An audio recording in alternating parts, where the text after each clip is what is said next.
अस्सलाम वालेकुम स्टूडेंट्स, आज मैं आपको 9th क्लास के सब्जेक्ट फिजिक्स में चैप्टर नंबर 1 के बारे में बताऊंगी। इसका टॉपिक है फिजिकल क्वांटिटीज़ एंड मेजरमेंट्स, यानी तबई मिक़दारें और इनकी पैमाइश। सबसे पहले स्टूडेंट्स मैं आपको बताती हूँ कि फिजिक्स किससे रिलेट करती है। तो हमारे पास सबसे पहला सवाल आता है कि ये साइंस से रिलेट करती है, ये साइंस की एक ब्रांच है, तो कैसे है। तो स्टूडेंट्स साइंस हमारे पास नॉलेज होता है जो हमें ऑब्जर्वेशन यानी मुशाहदात से और एक्सपेरिमेंटेशन से यानी तजर्बात से मिलता है। ये नॉलेज जो हमें मिलता है, जो रिजल्ट्स आते हैं, जैसे हमारी ऑब्जर्वेशन होती है, हम एक रूटीन वाइज एक ऑब्जर्वेशन लेते हैं दिन और रात का बनना। तो हमारे पास ये एक ऑब्जर्वेशन आती है कि हमारा मुशाहदा होता है। तो तजुर्बा जब हम करते हैं, हम एक एक्सपेरिमेंट करते हैं, तो उससे ड्यू टू ग्रेविटी जिसको हम रिप्रेजेंट करते हैं, जैसे इसकी नॉर्मल वैल्यू होती है 9.98, जिसको अप्रोक्सीमेटली लिया जाता है 10 के इक्वल। तो ड्यू टू ग्रेविटी ज़मीन अपने एक्सिस के गिर्द एक फिक्स पॉइंट के गिर्द रोटेट कर रही होती है। तो उसकी वजह से ज़मीन की रोटेशन की वजह से दिन और रात बन रहे होते हैं। तो वो हमारे पास एक्सपेरिमेंट से रिजल्ट आता है, वो साइंस कहलाता है, जिसमें हम पहले एक ऑब्जर्वेशन होती है, एक मुशाहदा होता है, देखना और उसको सोचना, और उसके बाद फिर हम अमल करते हैं, एक एक्सपेरिमेंट करते हैं, उसके नतीजे में जो नॉलेज हम हासिल कर रहे होते हैं वो साइंस कहलाता है। जी स्टूडेंट्स, साइंस जो है वो लैटिन यानी लतीनी ज़बान के लफ्ज़ साइंटिया से निकला है। इसका मफ़हूम है नॉलेज यानी इल्म।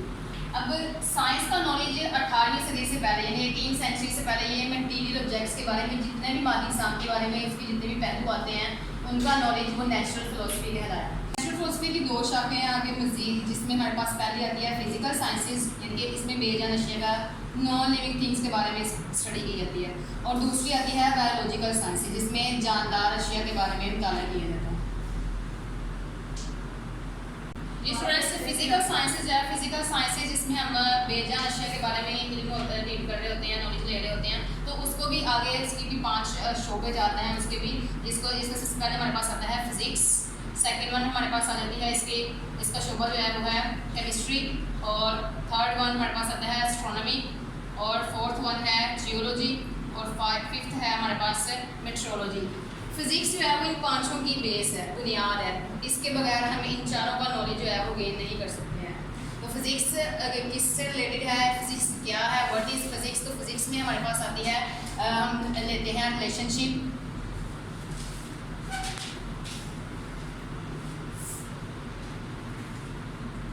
इसमें रिलेशन आता है मैटर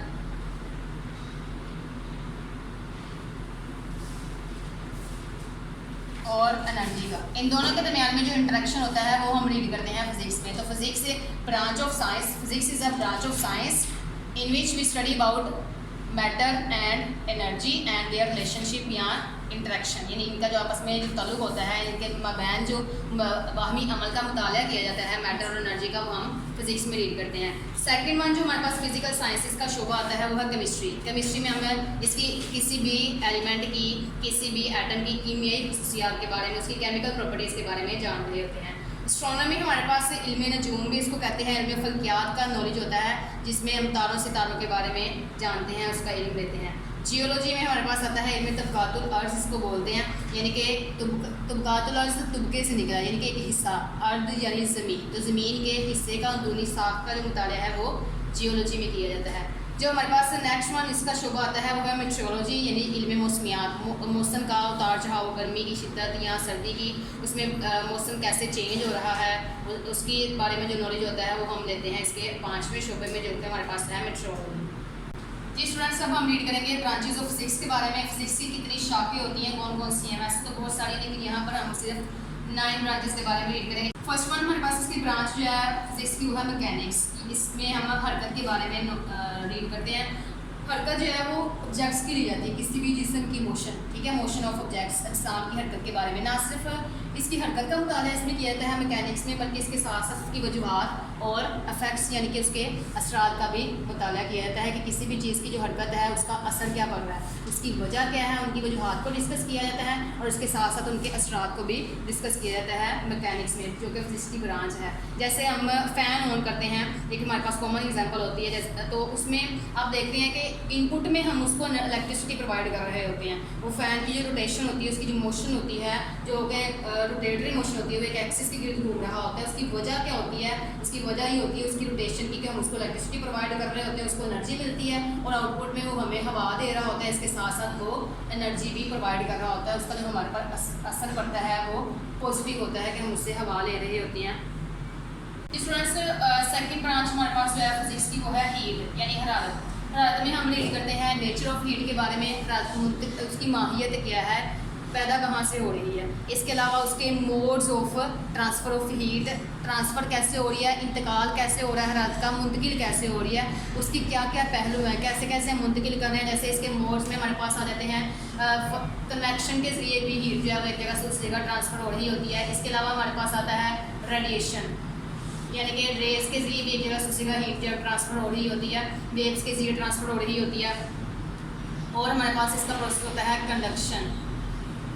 जैसे घरों में खाना वगैरह बनाते हैं तो हीट जो है वो पोर्ट्स की तरफ मुंतकिल हो रही होती है ना, बटनों की तरफ, वो प्रोसेस कंडक्शन का होता है जिसमें एटम्स और मॉलिक्यूल्स सिर्फ वाइब्रेट कर रहे होते हैं। वाइब्रेशन से हीट जो है वो आगे बटन के अंदर मौजूद बड़ी हुई चीज़ में एंटर हो रही होती है। तो वाइब्रेशन से जो हीट आगे हो रही होती है ट्रांसफ़र, वो हमारे पास इसका प्रोसेस होता है कंडक्शन।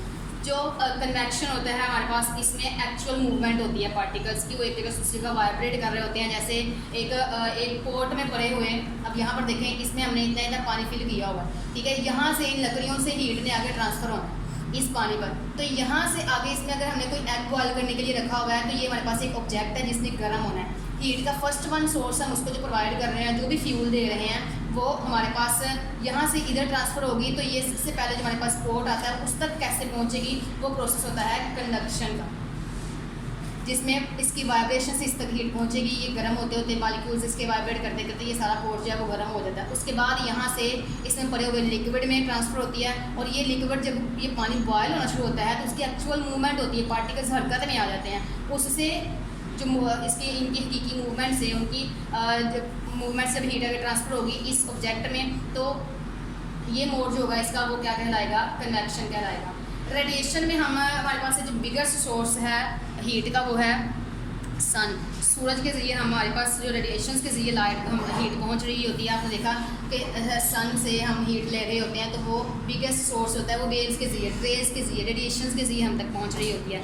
तो ये मोड्स हैं ट्रांसफ़र करने के हीट को, यानी कि हीट के इंतकाल के, मुंतकिल होने के मोड्स हैं। इसके इफेक्ट्स क्या क्या होते हैं, हरारत मुख्तलिफ तरह से हम हासिल कर रहे होते हैं, ना सिर्फ सूरज से जो कि हमारे पास सबसे अवलीन पहला ज़रिया है, बल्कि हम ईंधन जलाते हैं, लकड़ी वगैरह जलाते हैं, फ्यूल ऑयल जलाकर हम हरारत को हासिल कर रहे होते हैं। तो उसका असर क्या होता है, हम इसमें जब जो फ्यूल से जो हरारत ले रहे होते हैं उनको हम यूज़ कर रहे होते हैं डिफरेंट प्रोजेक्ट्स में, कुछ बर्नर जलाने के लिए, उन चीज़ों को मेल्ट वगैरह करने के लिए हम इसको ले रहे होते हैं। तो इसके बारे में जितना भी नॉलेज होगा, कैसे किस चीज़ को यूज़ करना है, ट्रांसफ़र कैसे करना है हीट को, उसको हासिल कहाँ से किया जा रहा है, उसको हासिल की गई हरारत का इफेक्ट क्या होगा, मिसाइल वगैरह जलाने से न्यूक्लियर रिएक्शंस होते हैं, उसमें भी बहुत ज़्यादा एनर्जी खारिज हो रही होती है जो कि ज़मीन पर रह जाती है। तो स्टूडेंट्स हम इसके बारे में जितना भी स्टडी की जाएगी वो इसी ब्रांच हीट में की जाएगी।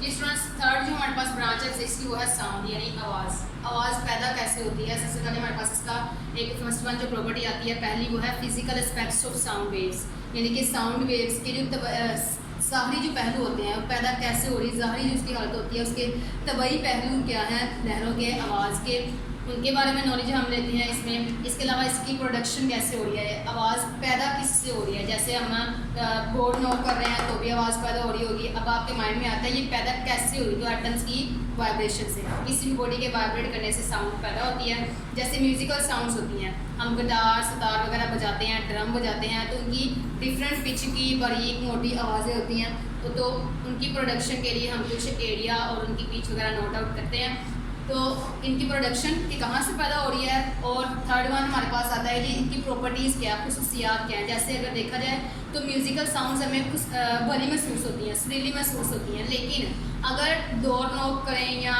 फिर गाड़ियों के हॉर्न्स की आवाज़ें जो होती हैं, इसके अलावा दरवाज़ों की जो गिराहट होती है, मशीनों की आवाज़ें वगैरह, ये अच्छी और सुरीली यानी भली वो महसूस नहीं हो रही होती, बल्कि शोर पैदा करती हैं। इसके अलावा एप्लीकेशन इनकी अप्लाई कहाँ कहाँ पर की जाती है। अब म्यूज़िकल साउंड्स ऐसे देखा जाए जो म्यूज़िकल इंस्ट्रूमेंट से पैदा हो रही होती हैं वो हर जगह पर तो अप्लाई नहीं की जा रही होती है, बल्कि जहाँ पर ज़रूरत होती है उनकी किसी भी साउंड को प्रोड्यूस करने के लिए, चूँकि भली सुरीली महसूस हो रही हो, उसके लिए तो इनको अप्लाई किया जाता है।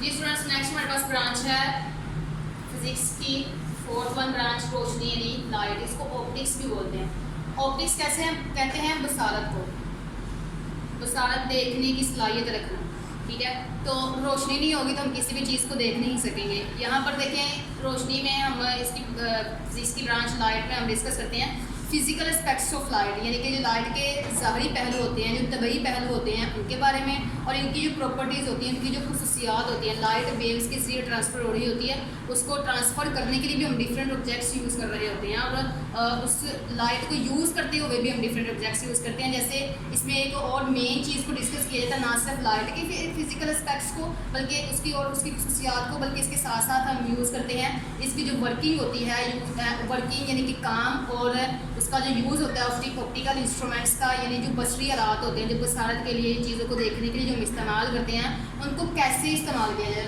उनका जो तरीकाकार होगा वो क्या होगा, उनको इस्तेमाल करने का तरीकाकार क्या होगा। तो यानी बसरी आलात को इस्तेमाल करने का तरीकाकार भी हम इसमें यूज़ करेंगे। जैसे हम यूज़ करते हैं चीज़ों को देखने के लिए ऐनक यूज़ करते हैं। इसके अलावा हमारे पास यूज़ होती है बहुत छोटी चीज़ों को देखने के लिए माइक्रोस्कोप, और इसके अलावा हम टेलीस्कोप यूज़ करते हैं बहुत दूर के इंसान को देखने के लिए, तारों से तारों को देखने के लिए हम टेलीस्कोप यूज़ करते हैं। इनको यूज़ करने का तरीकाकार क्या होता है उसके बारे में भी हम रीड करेंगे फिज़िक्स की ब्रांच लाइट में। हमारे पास नेक्स्ट ब्रांच है फिज़िक्स की इलेक्ट्रोमैग्नेटिज्म यानी electricity and magnetism. Electricity negative और पॉजिटिव आयंस होते हैं यानी चार्जेस, और मैग्नेटिज्म में हमारे पास मैग्नेट के दो पोल्स होते हैं नॉर्थ और साउथ। जब इन दोनों का कनेक्शन कर दिया जाता है, ये दोनों अपनी अलग अलग फील्ड रखते हैं। तो स्टूडेंट्स मैं आपको बताते जाऊँ कि जो चार्जेस की फील्ड होती है वो पॉजिटिव टू नेगेटिव होती है, यानी कि पॉजिटिव से नेगेटिव की तरफ इसकी डायरेक्शन होती है। और जो मैग्नेट की डायरेक्शन होती है इसकी फील्ड की, उसकी ताकत की, स्ट्रेंथ की, जो कि कशिश की या फिर रिपल्शन की, दफ़ा करने की जो फोर्स होती है वो नॉर्थ से साउथ की तरफ होती है, पॉजिटिव से नेगेटिव की तरफ यहाँ पर ये भी होती है। तो इन दोनों फील्ड्स को जब आपस में कंबाइन कर दिया जाता है, जब मिला दिया जाता है, तो फिर हमारे पास इसका जो कनेक्शन है वो रीड आउट किया जाता है इलेक्ट्रिसिटी एंड मैग्नेटिज्म में। आपने अक्सर देखा होगा कि बच्चों के खिलौनों में हम सेल डालकर उनको यूज़ तो करते हैं, लेकिन अक्सर बच्चे जब तोड़ लेते हैं तो उनमें एक मकनातीस भी निकलता है, वो ज़्यादातर इस तरह गोल शेप में होता है। तो वो मकनातीस और उस का कनेक्शन जो सेल के साथ किया गया होता है, सेल या बैटरी के साथ या इलेक्ट्रिसिटी का कनेक्शन वायरिंग के जरिए किया गया होता है, तो वो उन दोनों की जो पावर होती है, कशिश की या रिपल्शन की जो ताकत होती है उनकी, उनको वो मर्ज कर देता है जिससे वो चलता रहता है। आपने स्पीकर में भी देखा होगा कि ये लगाया गया होता है, तो बहुत ज़्यादा चीज़ों में, इवन के ट्रांसफार्मर वगैरह में जितनी भी इलेक्ट्रिकल अप्लाइंसेज होती हैं उनमें इन दोनों का कनेक्शन किया गया होता है उसकी पावर को बढ़ाने के लिए, उसको ज़्यादा करने के लिए। तो इलेक्ट्रिसिटी एंड मैग्नेटिज्म इन दोनों का आपस में इंट्रैक्शन कैसे होता है, कैसे इसका यूज़ करते हैं, वो सारा हम रीड करते हैं इलेक्ट्रोमैग्नेटिज्म में फिज़िक्स की ब्रांच है ये। जी स्टूडेंट्स नेक्स्ट हमारे पास ब्रांच है फिज़िक्स की एटॉमिक फिज़िक्स। अपने नाम से ही जाहिर है एटॉमिक फिज़िक्स, एटम के बारे में इसमें हम नॉलेज डील करेंगे, और फिज़िक्स जो है हमारे पास मादा और एनर्जी के दरमियान ताल्लुक होता है। एटॉमिक फिज़िक्स में एटम की साख, एटम का जो इंटरनल पार्ट होता है, न्यूक्लियस इसको हम बोलते हैं, इसके अंदर न्यूट्रॉन्स और प्रोटॉन्स होते हैं। न्यूट्रॉन्स पर कोई भी चार्ज नहीं होता है और प्रोटॉन्स पर पॉजिटिव चार्ज होता है। इसके बरोनी शेल में, जो बरोनी इसका मदार होता है उसको हम शेल बोलते हैं, उसके अंदर इलेक्ट्रॉन्स जो हैं वो मूव कर रहे होते हैं जिसके ऊपर नेगेटिव चार्ज होता है। इनकी रेवोल्यूशन क्या है, इनके कितने शेल होंगे, वो सारे हम रीड करेंगे एटॉमिक फिज़िक्स में। यानी एटम की साख का मुताला जो होगा वो रीड किया जाएगा एटॉमिक फिज़िक्स में। फिर सातवीं ब्रांच के बारे में जो कि हमारे पास यहाँ पर है न्यूक्लियर फिज़िक्स। न्यूक्लियर फिज़िक्स यानी इसके एटम के न्यूक्लियई के बारे में इल्म होगा। जो सेंट्रल पार्ट होता है एटम का वो न्यूक्लियस कहलाता है, जो कि दो पार्टिकल्स पर मुश्तमिल होता है, जिसमें हमारे पास होते हैं न्यूट्रॉन्स और प्रोटॉन्स। इन दोनों पार्टिकल्स को न्यूक्लियई बोलते हैं, और इनके बारे में जो नॉलेज होगा वो हम न्यूक्लियर फिज़िक्स में रीड करेंगे। इसकी जो प्रॉपर्टीज़ होंगी और इनका जो इफेक्ट्स होंगे वो हम न्यूक्लियर फिज़िक्स में रीड करेंगे, जो कि न्यूक्लियस के अंदर मौजूद होते हैं दोनों पार्टिकल्स एटम के न्यूक्लियस के अंदर। सेकंड हमारे पास अगली ब्रांच आ जाती है प्लाज्मा फिज़िक्स। प्लाज्मा फिज़िक्स में ये प्लाज्मा कहते हैं पिघली हुई हालत को, यानी कि पिघला हुआ मादा, जिसमें हमारे पास आता है ये मोल्टन फॉर्म ऑफ मैटर, मादे की पिघली हुई हालत, जो कि फोर्थ स्टेट ऑफ मैटर कहलाती है, चौथी हालत मादे की। इसमें हमारे पास मादा जो है यानी मैटर जो है वो पॉजिटिव और नेगेटिव आयंस में तकसीम हुआ होता है, वो इतना पिघल चुका होता है कि उससे हीट और लाइट जो है वो प्रोड्यूस हो रही होती है। इलेक्ट्रॉन्स की मोशन की वजह से इलेक्ट्रिसिटी प्रोड्यूस होती है और प्रोटॉन्स होते हैं जो पॉजिटिव चार्ज रखते हैं, ये हरारत पैदा करते हैं। तो मादा जब पिघल चुका होता है उसके बारे में उसका जो रिलेशन फिज़िक्स में रीड किया जाता है, एनर्जी के साथ उसका रिलेशन जो लिया जाता है मैटर के फॉर्म का, वो हम रीड करते हैं प्लाज्मा फिज़िक्स में। तो लास्ट वन हम रीड करने लगे हैं जियो फिज़िक्स के बारे में। ये भी फिज़िक्स की ब्रांच है। जियो कहते हैं ज़मीन को। फिज़िक्स में हम मुताला करते हैं मादा और एनर्जी के बारे में, यानी मैटर और एनर्जी का जो इंटरेक्शन होता है उसको रीड आउट किया जाता है फिज़िक्स में। अभी इसमें लिया जा रहा है जियो फिज़िक्स है, तो इसका ज़मीन के साथ इसका जो तल्लुक़ होगा मादा और एनर्जी का, जैसे ज़मीन की जो अंदरूनी साख्त है वो पिघली हुई है, ठीक है, इसकी लेयर्स हैं कुछ, तो उनके बारे में जो इसके इंटरनल स्ट्रक्चर के बारे में इसकी जो अंदरूनी साख्त का मुताला हम करेंगे वो होता है जियो फिज़िक्स में।